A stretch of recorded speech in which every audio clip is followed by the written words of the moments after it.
దేవునికి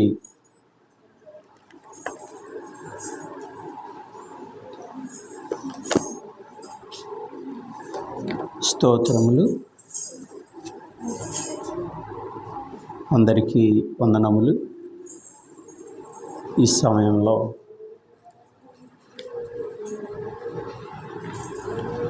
దేవుని సువార్తగా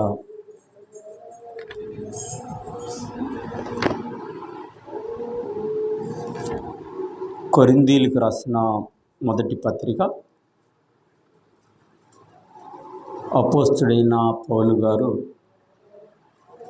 మొదటి కొరింథీయులకు రాసినటువంటి పత్రిక 1వ అధ్యాయం 18వ వచనాన్ని ధ్యానం చేసుకున్నాం. అబ్బా, ఒక్కలు చదవండి అమ్మ. సిలువను గూర్చిన వార్త నశించుచున్న వారికి వెర్రితనముగా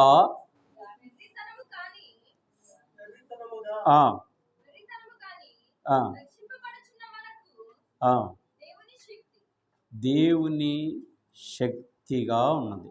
చాలు, చిన్న ప్రార్థన చేసుకుందాం. పరిశుద్ధుడా, కృప కలిగిన దేవా, నీ వందనములు, స్తోత్రాలు ప్రభువా. ఈ సమయంలో చదువుబడిన ఈ లేఖన భాగాన్ని నీ బిడ్డల హృదయంలో బలపరుచుకున్నట్లుగా మంచి నేలన పడిన విత్తనం వలె 30 దంతులు 60 దంతులు 100 దంతులుగా ఫలింపజేసి సహాయమును చేయమని మా ప్రభు అయిన యేసు క్రీస్తు నామమున అడిగి వేడుకుంటూ ఉన్నాము తండ్రి. ఆమేన్. దేవునికి స్తోత్రాలు. సమయంలో చదువుబడినటువంటి వాక్య భాగం అపోస్తలుడైనటువంటి పౌలు గారు మనకు తెలియజేస్తున్నాడు. ఏమంటే, సిలువను గూర్చినటువంటి వార్త నశించుచున్న వారికి వెర్రితనముగా నున్నది. చాలు. సిలువ అంటే ఏంటి అసలు? సిలువ అంటే యేసు ప్రభుల వారు మరణానికి సహాయము చేసినటువంటి కొలమానిక అంటారు దాన్ని. అంటే యేసు ప్రభుల వారు సిలువ మీద సిలువ వేయబడ్డాడు. అయితే ఇప్పుడు కాలంలో, ప్రస్తుత కాలంలో విలువ లేదు సిలువకి. చేతిలో కట్టుకుంటారు, మెడలో వేసుకుంటారు, ఇంకా కుత్తిక దాకా ఎక్కడ దాకా కట్టుకుంటారు, ఇంకా ఏదో తిరుగుతూ ఉంటారు. మేము కూడా యేసు ప్రభుల వారిని ధరించుకున్నామయ్యా అని చూపిస్తూ ఉంటారు ఇతరులకి. అది గుర్తు. కానీ యేసు ప్రభుల వారిని ఎలాగ ధరించుకోవాలి అని అంటే, ఇక్కడ చెప్తున్నాడు, యేసు ప్రభుల వారిని ఆత్మలో అని ఉంది. యోహాను రాసిన 3వ పత్రిక మొదటి అధ్యాయం ముందు ఒక అధ్యాయమే, దానిలో 2వ వచనం రాసి ఉంది. చదువుతారా? చాలమ్మా. ప్రియుడా అని అంటే ప్రతి ఒక్కరిని మాట్లాడుతుంది, ప్రతి ఒక్కరికి చెప్తుంది దేవుని వాక్యం. నీ ఆత్మ వర్ధిల్లాలి ప్రియ దేవుని బిడ్డలారా. ఇది వినడానికి మీకు సులభంగా ఉండొచ్చు, చెప్పడానికి నాకు సులభంగా ఉండొచ్చు, కానీ కఠినమైనటువంటి మాట ఇది. ఆత్మ వర్ధిల్లుచున్న ప్రకారం ఆత్మ వర్ధిల్లాలంట. ఎంతమందికి వర్ధిల్లుతుంది? 1995లో ఈ సంఘం స్థాపించబడింది. ఇప్పటికి ఎంతమంది వర్ధిల్లేరు? ఎంతమంది ఆత్మీయ తల్లులుగా, ఆత్మీయ తండ్రులుగా వచ్చారు? ఎంతమంది ఆత్మీయ తల్లులుగా ఉన్నారు? ప్రియుడా, నీ ఆత్మ వర్ధిల్లిన కొలది ప్రార్థనకు రావడం కాదు విషయం. ప్రార్థనకు రావడం కాదు, బాప్తీసం తీసుకోవడం కాదు, ప్రభురాత్రి భోజనంలో పాలిపంపులు కాదు. నీ ఆత్మ వర్ధిల్లాలి. ఆత్మ వర్ధిల్లింది అనడానికి ఒకటే గుర్తు మనకి. మత్తయి సువార్త 5వ అధ్యాయం 25వ వచనంలో మాట ఉంది, నీ ప్రతివాదితో నీవును త్రోవలో ఉండగానే త్వరగా వానితో సమాధానపడము. చాలు.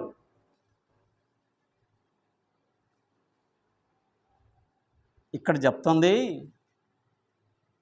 నీ ప్రతివాదితో అంటే అసలు నీకు ప్రతివాది ఉండాలా. దేవుని సన్నిధిలోనికి వస్తున్నావు, అందరు జాగ్రత్తగా వినాలి దయచేసి, ఎవరు కురికేయొద్దు. ప్రార్థనకు వచ్చేవారికి ప్రతివాది ఉంటాడా, ఉండడా? ప్రతివాది అంటే ఒకవేళ నా భాషలో ఉండకపోవచ్చేమో, మీ భాషలో ఉండొచ్చేమో. మరి నా భాషలో ఉండకూడదు.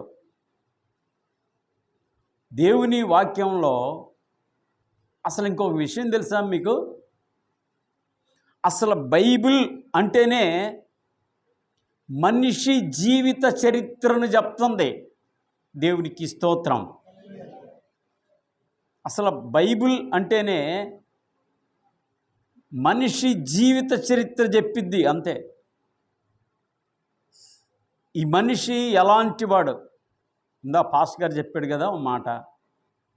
ఆర్ఆర్కే మూర్తి గారు యోహాను సువార్త అంతా చదువుతున్నాడంట. చదువులో ఏమని? తప్పులు ఉంటే బైబిల్లో ఖచ్చితంగా ఎత్తి చూపాలని. కానీ యోహాను సువార్త అయిపోయేటప్పటికీ చెప్తారు ఇప్పుడు, మారు మనసు పొందాడంట. మారు మనసు పొందాడంట ఆర్ఆర్కే మూర్తి గారు. దానికి ఫలితంగా ఏంటో తెలుసా?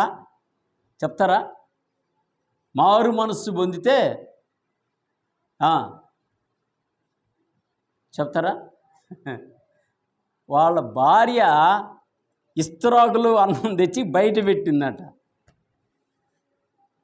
మనం ఎవరైనా పొందుతాం అట్లాగా మారు మనసు? భర్త ముందు కానీ, భార్య ముందు కానీ, బంధువుల ముందు కానీ, ఎవరితోటైనా చెప్తామా? అలాంటి మారు మనసు ఉందా?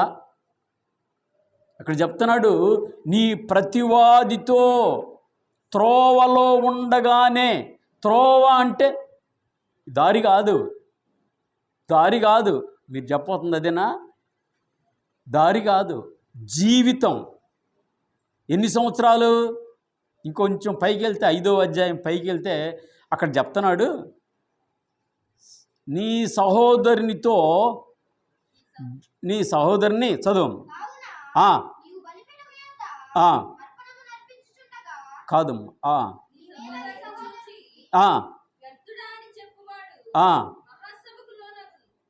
చాలు. సహోదరునితో మాట్లాడేవాడు సహోదరుని 70 ఏళ్ల మట్టుకి క్షమించాలంట. ఎన్నిసార్లు? 70 ఏళ్ళు అంటే ఎన్ని సంవత్సరాలు నాకు తెలియదమ్మా, చెప్తారా మీరు ఎవరైనా? 70 ఏళ్ళు అంటే ఎన్ని సంవత్సరాలు?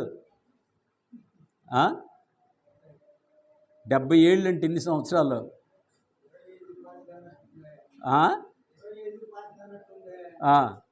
70 ఏళ్ల మట్టికి క్షమించాలంట. మరి మనం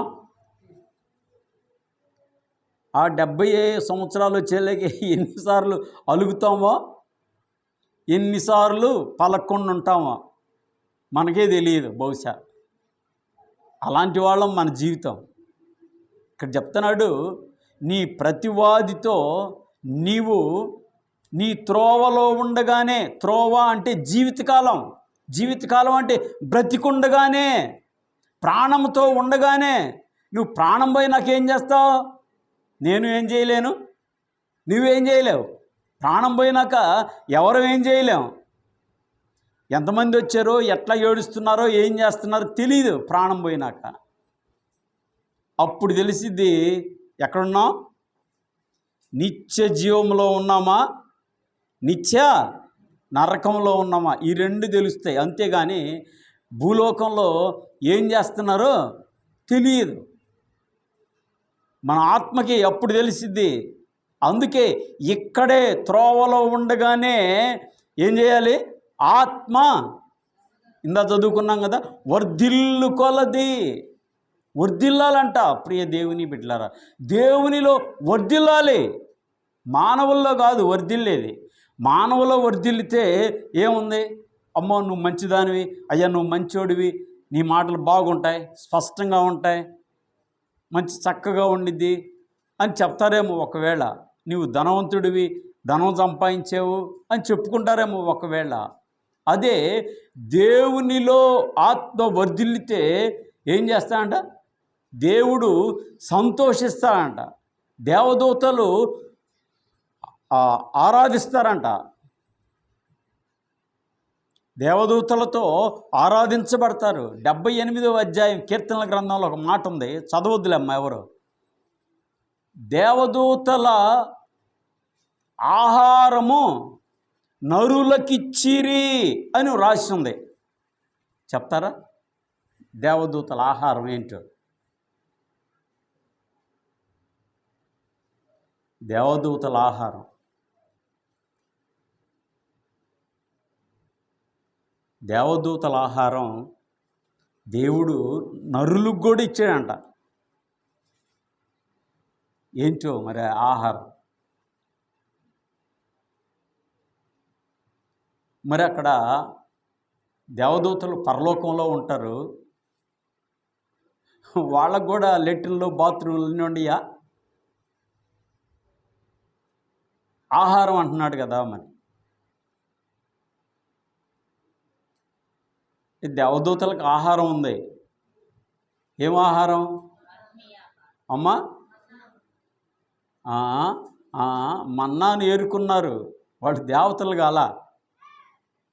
మన్నాను ఏరుకున్నారు కానీ దేవతలు కాల. దేవతల్లాగా ఉండాలంటే మనం కూడా ఎక్కడికి వెళ్ళాలి?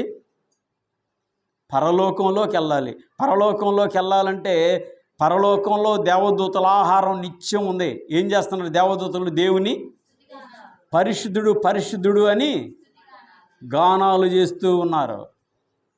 యెషయా గ్రంథం 6వ అధ్యాయంలో రాసి ఉంది, చదవవసరం లేదు.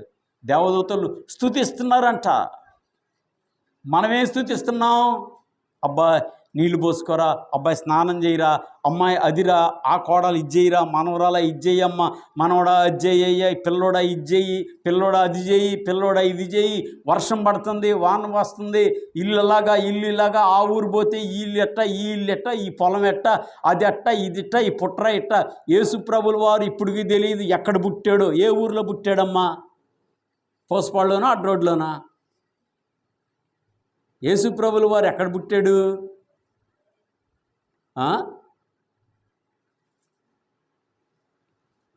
అసలు యేసుప్రభుల వారు పుట్టింది ఏ ఊరిలోనమ్మా? అదన్నా చెప్పండి తల్లులరా కొద్దిగా.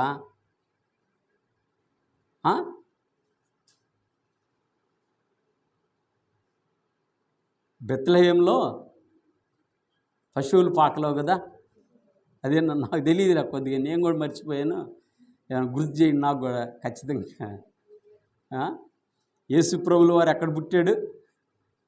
బెత్లెహేంలో పశువుల శాలలో. కానీ అక్కడ ఒక మాట రాసి ఉంది, ఇంటిలోనికి వచ్చి అని రాసి ఉంది. అది క్లారిటీ రాలా ఇంతవరకు. యోధాన యోధులు, అతిరథులు, మహారథులు అందరూ చదువుతున్నారు కానీ క్లారిటీ రాలా. అనేక మంది పుస్తకాలు రాస్తున్నారు కానీ దాని గురించి చెప్తున్నారు కానీ క్లారిటీ రాలా. పశువుల శాల అని పాట ఒకటి ఉంది కదా, మా ఇంటి పేరు పశువుల శాల అని, పశువుల పాక అని రాసి ఉంది, పాట పాడుతున్నారు. కానీ జ్ఞానులు ఇంటిలోనికొచ్చి అని రాసి ఉంది. క్లారిటీ దొరకలా ఇంత మట్టుకి. ప్రియ దేవుని బిడ్డలారా, క్లారిటీ మనకే దొరకలేదు ఇంకా. ఇదిగో ఇక్కడ చెప్తున్నాడు, నీ సహోదరునితో నీవు, నీ ప్రతివాదితో నీవు త్రోవలో ఉండగానే, బ్రతికుండగానే పరలోకంలో ప్రవేశించాలి, నిత్య జీవాన్ని సంపాదించుకోవాలి. ఆ నిత్య జీవాన్ని సంపాదించుకోవాలంటే ఇక్కడ అందరూ, ఇప్పుడే కదా ఒక చిన్న మాట విన్నాను నేను కూడా, ప్రార్థన చేసుకుంటా అందరూ ఏం చేస్తున్నారు, స్తుతులు చెల్లిస్తున్నారు.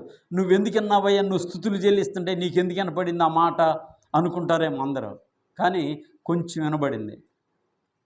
అబ్బాయి అందరికీ ప్రభు శరీరాన్ని, రక్తాన్ని పంచుతున్నాడు. పంచుతా ఒక్కొక్కళ్ళ దగ్గరికి వచ్చి అమ్మ, ఒక్కొక్కళ్ళ దగ్గరికి వచ్చి అక్క, ఒక్కరి దగ్గరికి వచ్చి మామయ్య, నా దగ్గర కూడా అన్నాడు మామయ్య అన్నాడు. మరి ఇంకా అక్క, అమ్మ అంటున్నాడు. కానీ దేవుని సహవాసంలో ఉంటే ప్రతివాదితో ఏ భేదం లేకుండా ఉంటే, ఒక త్రోవలో ఉన్నవారమైతే ఆ బిడ్డ అందరినీ అక్కే, అందరు అక్కలో కాదురా, అక్కలో కాదు, అక్కలో అన్నలో, అంతే. అక్కలో అన్నలో, ఇంకా అక్కలో అన్నలే, ఇంకెవరు ఉండరు. ఈ గడప దాటి అవతలకి వెళ్తే ఇంకప్పుడు అప్ప, మామయ్య అందరూ అవుతారు. ఇక్కడ మాత్రం అక్క, అన్న, వాళ్ళు పెద్దవాళ్ళు కానీ చిన్నవాళ్ళు కానీ ఎవరైనా సరే, ఏ వయసు వారైనా సరే, ఏ ఇంట్లో వాళ్ళైనా సరే, ఎవరైనా సరే అన్న, అక్క అంతే. ఇది నాకేం తెలుసు అంటే, నాకు తెలిసిన కుటుంబం ఉంది.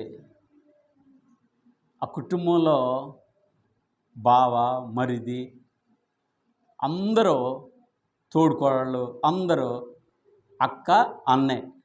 ఇంకేం బావ, మరిదిని మరిది అని, మామయ్య మామయ్య అని, అత్తమ్మని అత్తమ్మ అని, వాళ్ళు తోడుకోళ్ళ అలా పిలుచుకోరు. అక్కే, అన్నే, ఒకే ఇంట్లో అన్నే అంతే. మరి కాబట్టి ఇదిగో ఇక్కడ ప్రతివాదితో, ఈ లోక సంబంధితమైనటువంటి వానితో నీవున్నప్పుడు, నువ్వు త్రోవలో ఉండగానే, అంటే ప్రాణముతో ఉండగానే వానితో సమాధానపడు. సమాధాన పడలేదా?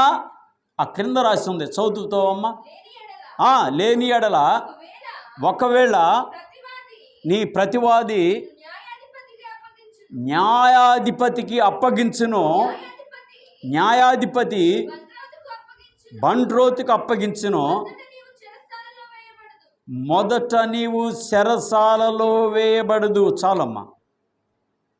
న్యాయాధిపతి ఎవరు? ఈ న్యాయాధిపతి ఎవరు? ఇక్కడ యేసు ప్రభుల వారు ఏం చేస్తారంట? బంట్రోతులకు అప్పచెప్తారంట. బంట్రోతులు అంటే ఎవరు? అపవాదులు, సైతానుడు. నాతో ఒక సహోదరుడు మాట్లాడుతున్నాడు, అయ్యా యేసు ప్రభుల వారు ఏం చేశాడు? పరలోకాన్ని స్థాపించాడు, భూలోకాన్ని స్థాపించాడు, బాగానే ఉన్నాయి. కానీ నరకాన్ని ఎందుకు స్థాపించాడంటావు? దేవుడు నన్ను ప్రేమించే కదా నన్ను పుట్టించింది. ఒకవేళ ప్రార్థనకి రాలేదనుకో, నన్ను పుట్టించే కదా ప్రేమించింది అంటున్నాడు. అది చూశాను మనిషిని, మందు వేసుకొని ఉన్నాడు. ఏం చెప్పినా అర్థం కాదు అనుకొని, అంతేనయ్యా నీదే రైట్ అన్నా. ఆహా, ఎవరు చెప్పలేదు, నువ్వే చెప్పావు అంటున్నాడు నాతోటి. ఇక వచ్చేసాను నేను ఇంటికి. ప్రియ దేవుని బిడ్డలారా, బంట్రోతు అనంటే అపవాది. అపవాదికి అప్పగిస్తే, సాతానుడికి అప్పగిస్తే ఎక్కడా? సాతానుడు నివాసం ఉండేది ఎక్కడా?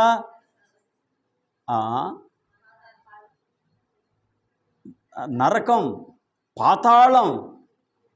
సాతానుడు ఉండేది పాతాళంలోనే. వాణ్ణి అక్కడికి తీసుకొని వెళ్తాడు. ఇక అది విడుదల లేదు. ఒకవేళ మనం ఈ భూమి మీద ఉన్నంతకాలం మనం దేవుని వైపు తిరగకపోయినా ఎప్పుడో ఏదో ఒక దశలో తిరగొచ్చేమో దేవుని దగ్గరికి. మనకు ఒక ఛాన్స్ ఉంది. కానీ పాతాళానికి వెళ్ళినటువంటి వాళ్ళు ఇక తిరగడానికి చెప్తారా? పాతాళానికి వెళ్ళినటువంటి వాళ్ళు తిరగడానికి వీల్లేదు. ధనవంతుడు చెప్తున్నాడు కదా, లాజరు చెప్తున్నాడు కదా, అయ్యా అక్కడ ఉన్నటువంటి వారు ఇక్కడికి, ఇక్కడున్నటువంటి వారు అక్కడికి రావడానికి వీల్లేదయ్యా, మధ్య పెద్ద అగాధం ఉంది కాబట్టి నువ్వు త్రోవలో ఉన్నప్పుడే తెలుసుకోవాల్సిందే. లాజర్కి ఏమీ లేవు, తినటానికి ఏమీ లేవు. అయినా కానీ దేవుణ్ణి విడిచిపెట్టలేదు. ప్రియ దేవుని బిడ్డలారా, రాత్రి 8 గంటలప్పుడు నాకు మెసేజ్ వచ్చింది. ఆదిపూడి సహోదరుడు ఒకడు మణిపూర్లో ఉన్నాడు. మణిపూర్లో పాస్టర్గా చేస్తున్నాడు. నెంబర్ ఉందండి నా దగ్గర, అప్పుడప్పుడు మాట్లాడుతూ ఉంటాను. మంచిగా మాట్లాడతాడు. రాత్రి ఒక మెసేజ్ పెట్టాడు 8 గంటలప్పుడు ఖచ్చితంగా. రాత్రి ప్రార్థనకు వచ్చిన వాళ్ళకి కొంచెం అర్థమైందేమో మరి, ప్రార్థించాను. మణిపూర్లో మిషన్ గన్నులతో క్రైస్తవులు అన్నటువంటి వారు అందరినీ చంపేస్తున్నారంట. అంతే, మిషన్ గన్ తోటి. మిషన్ గన్ అంటే ఇంకా ఆగదే కాదు. క్రైస్తవుడు అన్నటువంటి వాడు బ్రతకడానికి వీల్లేదు. అయ్యా మీరు మా కోసం ప్రార్థన చేయండి, నేను బ్రతికుంటే మరలా రేపు మీకు మెసేజ్ చేస్తాను అన్నాడు. ఇంత మట్టికి మెసేజ్ రాలా. మరి ఏం జరిగిందో వాళ్ళ ఇంట్లో. పోయినసారి అయితే వాళ్ళ మందిరాన్ని, ఆ బ్రదరు నడిపిస్తున్నటువంటి మందిరాన్ని కాల్ చేశారు. ఆ దుండగులు ఆ ఇంట్లో ప్రవేశించారు, కానీ ఆ బ్రదరు దాక్కొని వాడికి కనపడకుండా చిన్న పిల్లతోటి చెప్పించాడు, ఈ ఇంట్లో ఎవరు లేరయ్యా నాకు తప్పక అంటే, ఇక వాళ్ళు ఈ చిన్న పిల్లని ఏం చేద్దాంలే అని వెళ్ళిపోయారంట. తర్వాత ఇక ఇంట్లో వాళ్ళు అందరూ వచ్చారు. నేను ఫోన్ చేస్తే చెప్తున్నాడు, మణిపూర్ ఫోన్ చేశాను నేను, చెప్తున్నాడు ఇలా జరిగిందయ్యా అని. ప్రియ దేవుని బిడ్డలారా, ప్రతి ఒక్కరూ మీ ప్రార్థనలో జ్ఞాపకం చేసుకోండి. మణిపూర్లో ఇప్పుడు కాల్పులు జరుగుతున్నాయి క్రైస్తవుల మీద. మరి అదే సంఘటన మన దగ్గర జరిగితే మనం ఎంతమందిని చెప్తామో, మేము క్రైస్తవం కాదయ్యా, మా ఇంట్లో బైబిల్ లేవు అని ఎంతమందిని చెప్తాం? అది దేవునికే వదిలేద్దాం. మరి కాబట్టి ఇక్కడ బ్రతికుండగానే సిలువను గూర్చినటువంటి వార్త, యేసు ప్రభుల వారు సిలువలో మరణించాడు. పేతురు గారు అంటున్నాడు, యేసు ప్రభుల వారిని సిలువ వేసారు కాబట్టి తలపైకి కాళ్ళు కిందకున్నాయి, నన్ను సిలువ వేస్తున్నారు తల క్రిందకి కాళ్ళు పైకి పెట్టి నన్ను సిలువేయండి అయ్యా అంటున్నాడు. మనం ఆ ద్వారబంధనం దగ్గర ఇద్దరు వచ్చి నిలబడి మిషన్ గన్ తీసుకుంటే మాకు ఈ బైబిల్ వద్దు, ఈ ప్రార్థన వద్దు, ఈ పాస్టర్ గారు కూడా మాకు వద్దయ్యా అని చెప్పి పారిపోతారేమో. మరి అందరం అదే పరిస్థితి. మా చిన్నోడికి పెళ్ళి, మా బుడ్డోడికి పెళ్ళి, మా మనవరాలకి పెళ్ళి, అట్ట పెళ్ళి ఇట్ట పెళ్ళి, ఎన్ని బాధ్యతలు ఉన్నాయి కాబట్టి ఏదో విధంగా పారిపోదామని, అయ్యా నేను వదిలేస్తాను అని పోతారేమో. ప్రియ దేవుని బిడ్డలారా, పరిశుద్ధ గ్రంథం చెప్తుంది, ఆ వాక్యమే దేవుడై ఉండెను అని. ఈ వాక్యమే, ఈ బైబిల్ని ఎంతమందిని చూస్తున్నాం? ఈ బైబిల్ని ఎలా తీసి పెడుతున్నాం? వారం నుంచి వారమా? ఈ వారం పైకెక్కిస్తే మళ్ళా వచ్చే వారమా? లేకపోతే ఈరోజు పైకెక్కిస్తే మళ్ళా బుధవారమా? లేక బుధవారం ఎక్కిస్తే శుక్రవారమా? మిగిలిన రోజులు ప్రతిరోజు బైబిల్ని చూడు, దేవుణ్ణి చూసినట్టే. ఆ వాక్యమే, చెప్పండి, ఆ వాక్యమే దేవుడై ఉండెను. హల్లెలూయా. మరి కాబట్టి మనం ఈ లోకంలో ఉన్నప్పుడే మనకి ప్రతివాదులు ఎవ్వరూ లేకుండా ఉండాలి. అంతే, ప్రతివాదులు లేకుండా ఉండాలి. మనమందరం సహోదరులం, ఒకరితోనొకరం కలిసి ఉండాలి, ఒకరితోనొకరు మాట్లాడుకుంటూ ఉండాలి, ఒకరితోనొకరం కలిసి ఉండాలి. అంతే, అదే బైబిల్ చెప్తుంది. బైబిల్ అంటే అదే. బైబిల్ మానవ చరిత్రను చెప్తుంది, మనిషి చరిత్రని, సమస్తాన్ని చెప్తుంది. బైబిల్ అంటే మానవ చరిత్రను చెప్పేటటువంటి బైబిల్ ఇదే, అదే బైబిల్. ఇక ఏ గ్రంథాలు లేవు, ఎక్కడ లేవు. ఒకవేళ ఇదిగో ఎవరికైనా ఆలోచన వస్తే బ్రహ్మంగారి కాలజ్ఞానంలో చెప్పినట్టుగా జరుగుతుందయ్యా అనుకుంటారేమో. కాదు, పరిశుద్ధ గ్రంథంలో కూడా రాసింది. యెషయా గ్రంథం అంతా అదే.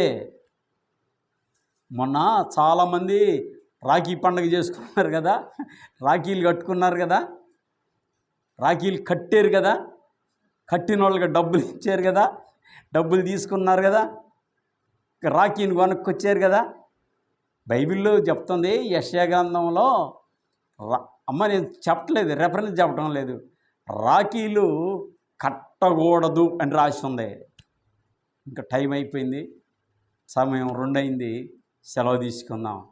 దేవుని చిత్తమైతే మరోసారి చెప్తాను. పేతురు గారు అన్నట్లుగా పేతురుబాబు అంటాడు, మళ్ళీ కలుసుకున్నప్పుడు చెప్తానులే అని. అట్లాగా సమయాన్ని బట్టి మనం జాగ్రత్తగా జీవించడమే మన కాలాన్ని ఈ లోకంలో వెళ్ళదీయడానికి కావాల్సినటువంటిది.